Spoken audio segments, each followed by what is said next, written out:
યાદ રાખવું એ આપમેળે જ કોઈ ખોટી વાત નથી, પરંતુ જે વસ્તુ છે આપણા મગજમાં ઘર કરે છે, જે વસ્તુ આપણા મગજમાં બર્ડન રૂપ લે છે, એ વસ્તુને ભૂલવી છે એ વધારે જરૂરી છે અને આવશ્યક જ છે. જ્યાં સુધી છે આપણે એવી વસ્તુને જ યાદ કર્યા કરશું જે વસ્તુ છે આપને ટોર્ચર કરે છે. પહેલી વસ્તુ તો તમને તો ખબર જ હોય, તમે જ્યારે દિનચર્યામાં જીવન જીવતા હોય કઈ કઈ વસ્તુ છે જે તમને ટોર્ચર કરે છે, કયા કયા વિચાર છે જેને તમે હંમેશાને માટે પકડીને છે બેસો છો. આ બધી જ તમારી વીકનેસ છે, પરંતુ આ વીકનેસ છે તમને દેખાતી નથી.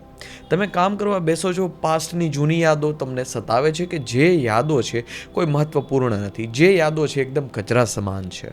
તમે તમારું જીવન કચરાની માફક બનાવવા નથી માગતા, પરંતુ પાસ્ટની જેટલી પણ વૃત્તિ છે, આ બધી જ વૃત્તિ છે એ તમને હેરાન કરે છે.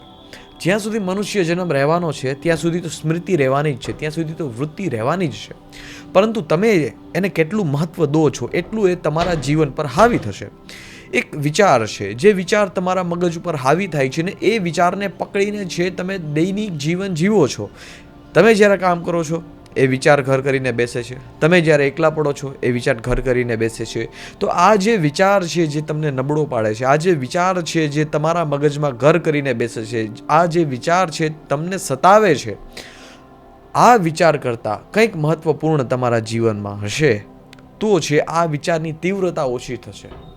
યાદ તો રહેવાનું છે, સ્મૃતિ તો આપણે થવાની જ છે જ્યાં સુધી જીવન છે, પરંતુ એનાથી મહત્વપૂર્ણ શું છે એ વસ્તુ છે આપણે જાણવી જોશે. જો પહેલી વસ્તુ તો જીવન મળ્યું છે તો મરવાના છે એ નિશ્ચિત છે. જીવનમાં બે વસ્તુ હંમેશાને માટે યાદ રાખવી, એક સત્ય યાદ રાખવું ને એક મોત યાદ રાખવું.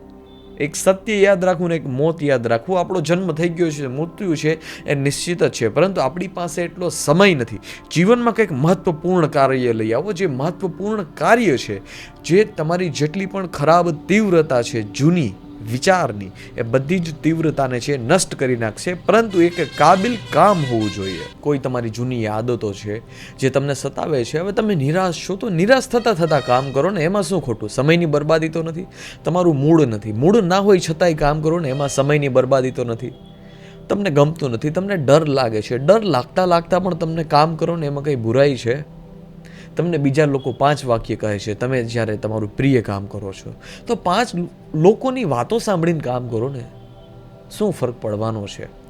તમારી જે નબળાઈ છે, તમારી જે વીકનેસ છે, એ વીકનેસને છે એક જીવનમાં વેપન બનાવતા શીખો. પહેલાં તો જાણો, તમને ખબર હોવી જોઈએ કે તમારી નબળાઈ કઈ છે, કેમ કે તમને જ્યારે ખબર હશે તમારી નબળાઈ કઈ છે તો તમે એને વેપન બનાવી શકશો, તમે એને શસ્ત્ર બનાવી શકશો. જો તમારી નબળાઈ છે તમે ઢાંકશો તો નબળાઈ છે ક્યારેય વેપન બનશે જ નહીં, નબળાઈ છે ક્યારેય હથિયાર બનશે જ નહીં. તમારી નબળાઈને ઢાંકો નહીં. દુનિયામાં આવ્યા છીએ તો આપણે પરફેક્ટ છીએ જ નહીં, દુનિયામાં આવ્યા છીએ તો આપણે બદલાવની જરૂર છે, દુનિયામાં આવ્યા છીએ તો આપણે ઇમ્પ્રૂવ થવાની જરૂર છે. અને આ જ એક લાઇનમાં છે આપણે સ્પષ્ટ રૂપે સમજી લેવું જોઈએ કે જેટલી પણ આપણી વીકનેસ છે, જેટલી પણ આપણી નબળાઈ છે, એ નબળાઈને સાથે લઈને જ કામ કરીએ. એ દૂર થવી હશે થશે, બાકી શું ફરક પડવાનો છે? શું ફરક પડવાનો છે? પરંતુ એક વસ્તુ જો તમે પકડીને બેસો તો એ નિશ્ચિત છે કે તમારી સમયની બરબાદી થશે જ. યાદ રાખવા જેવી ઘણી બધી બાબતો છે ને, શું આ દુનિયામાં કંઈ યાદ રાખવા જેવી કંઈ બાબત નથી? બહુ બધી વાત છે જે યાદ રાખવા જેવી છે, પરંતુ ન ઘટવાનું ત્યારે ઘટે છે જ્યારે આપણે એવી વાતોને યાદ રાખીએ છીએ જે વાતો આપણી સર્વનાશ કરે છે. આ યાદોને કેવી રીતે કાઢવી? હવે એ પ્રશ્ન આવ્યો. યાદોને કાઢવાનો કોઈ માર્ગ નથી, પરંતુ મહત્વપૂર્ણ કંઈક વસ્તુ જીવનમાં લઈ આવવાનો માર્ગ છે. જ્યાં સુધી એ મહત્વપૂર્ણ વસ્તુ નહીં આવે ત્યાં સુધી વાત નહીં બને. તમને કોઈ વસ્તુ સાથે પ્રેમ થઈ જાય છે તો પ્રેમમાં તમે કેટલા ડૂબી જાઓ છો? તમને કોઈ મોહ થઈ જાય છે તો મોહની ઉર્જા કેટલી બધી તીવ્રતાથી હોય છે? તમને રાગ થાય છે, તમને દ્વેષ થાય છે તો આની ઉર્જા છે, આની તીવ્રતા કેટલી બધી હોય છે?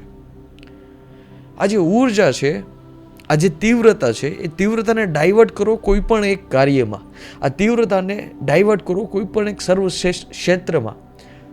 તમારી જે નેગેટિવ એનર્જી છે, તમારી જે મૂડ ઓફ વાળી એનર્જી છે, તમારી જે એનર્જી છે કે જે તમને કામ કરવા નથી દેતી, તમારો જે વિચારનો ફ્લો છે કે જે તમને સતાવતો નથી, એને એક દિશા આપો.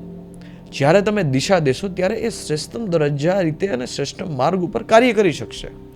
જો તમે દિશા નહીં આપો તો એમને જ વેડફવામાં જ બરબાદ થઈ જશે. એટલે તમારી ઉર્જા છે એને પલે પલે એક લક્ષ્ય આપો કરવા માટે, એને દિશા આપો. કેમ કે તમારા મગજ પાસે પાછળની જેટલી સ્મૃતિ છે એ સ્મૃતિને જ યાદ રાખીને તમારું મગજ છે કાર્ય કરશે.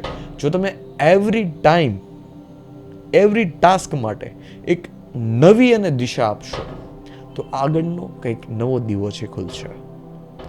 ગહેરાઈ સુધી જવું એ મહત્વપૂર્ણ વાત છે.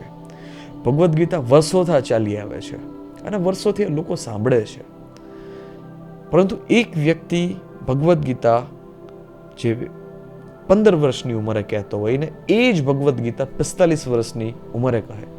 ભગવદ્ ગીતા તો સેમ છે, બટ એની ગહેરાઈ વધારે છે. ગહેરાઈની કિંમત છે. કોઈ પણ કામ છે એની ગહેરાઈમાં ઉતરીએ, તીવ્રતાને જોઈએ, એક નવી દિશા આપીએ